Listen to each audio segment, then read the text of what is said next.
প্রিয় ভিউয়ার্স, আজকে আপনাদের সামনে আমি একটা ভিডিও নিয়ে আইছি। তো ভিডিওটা আপনাইতে পুরো ভিডিও দেখবা। যে কোরবানি সম্পর্কে একটা ভিডিও নিয়ে আইছি, কোরবানি এবং আকিকার বিষয় নিয়ে, যে আমরা অনেকে ভুল করিয়া থাকি এই সময়।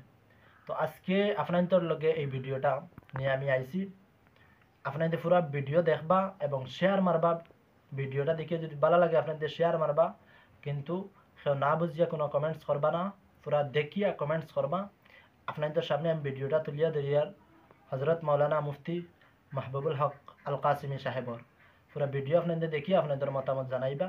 তো চলুন কথা লম্বা না করিয়া আমি ভিডিওটা শুরু করি। এখন আপনাদের ভিডিও দেখুন।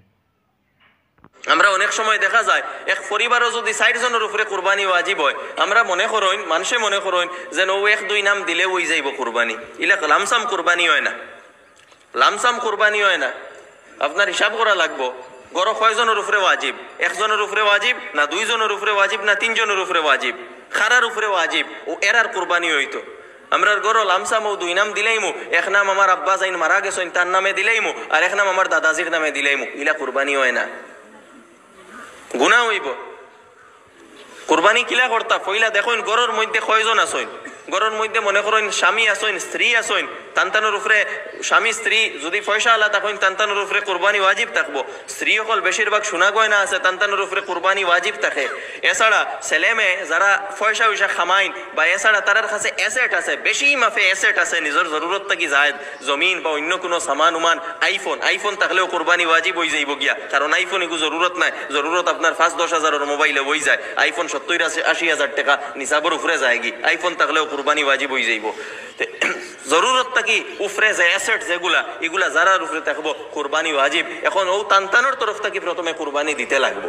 যদি তান্তানোর তরফ তাইন কুরবানি দেন না, কইন আমার মার নামে দিলাই, আমার বাপর নামে দিলাই, গুনেগার হইবা। মা বাপ মারা গেছেন গিয়া, মৃতর উপরে কুরবানি আল্লাহ ওয়াজিব করছেন না, কুরবানি ওয়াজিব জীবিত মানুষের উপরে। এরপরে আপনি কুরবানি দিলেইছেন, এরপরে যদি চাইন আপনি সারা দুনিয়ার তরফ থেকে দিতা দেন, কেউ না করেন না। কিন্তু যে ওয়াজিব কুরবানি 1টা থাকুক, 2টা থাকুক, 3টা থাকুক, 4টা থাকুক, অগুন ফইলা আদায় হইতো, এর বাদে সারা দুনিয়ার তরফ থেকে করইন, কেউ না করতো নাই। এরপরে আরেক ভুল আমরা মানুষে করইন, কুরবানির দিনগুলাত খালি আকিকা করইন। কুরবানির দিনগুলাত আকিকা করা খিলাফে সুন্নত না এইগুলা। যদি আপনি কইন আমি আল্লাহর হুকমের মোতাবিক চলতাম, যদি আপনি কইন আমি আল্লাহর মর্জি মোতাবিক চলতাম, যদি আপনি কইন আমার ইবাদত আল্লাহর হুকমের মোতাবিক হইতো, তাহলে কুরবানির দিন আকিকা করবা না। এই যে 3 দিন 10 জিলহিজ্জা, 11 জিলহিজ্জা, 12 জিলহিজ্জা, এই 3 দিন আল্লাহ রাখছেন কুরবানির লাগি। হাদিসের মধ্যে আইছে আল্লাহ রাসূল আলাইহিস সালাতু ওয়াস সালামে ফরমাইতরা সবচেয়ে বড় ইবাদত হইল কুরবানি। আকিকা কোয়া হইছে না। আকিকার সুন্নত হইল গিয়া বাচ্চা জন্ম লওয়ার 7 নম্বর দিন, নতুবা 14 নম্বর দিন, নতুবা 21 নম্বর দিন। আপনার মর্জি মোতাবিক করলে হইতো না যে এখন করিয়ার না বাদে করিলে এই কুরবানির সময়।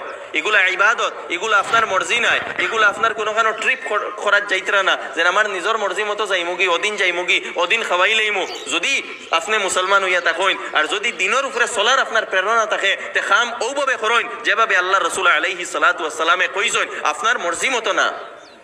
আকিকা করবার হয় 7 নম্বর দিন করইন, 14 নম্বর দিন করইন বা 21 নম্বর দিন করইন। দেখা যায় অনেক পয়সা আলা মানুষ আকিকা কইন কিতা বখরাই দখরমু, বখরাই আকিকার লাগি নাই, সব পাইতা নাই। তাই দুস্থ কল বুজুর্গ কল কুরবানির লগে যাতে হয়তো এই বছর দিলেই তা ফরইন, আগামীতে ইকান অঙ্গীকার করইন যে কুরবানির লগে আকিকা দিতাম না। আকিকা দেন না, সারা বছর দেন না। এই 3 দিন তো আল্লাহ এক খাস খামর লাগি রাখছেন, ই খামো অন্য জিনিস মিলাই থাকেনে।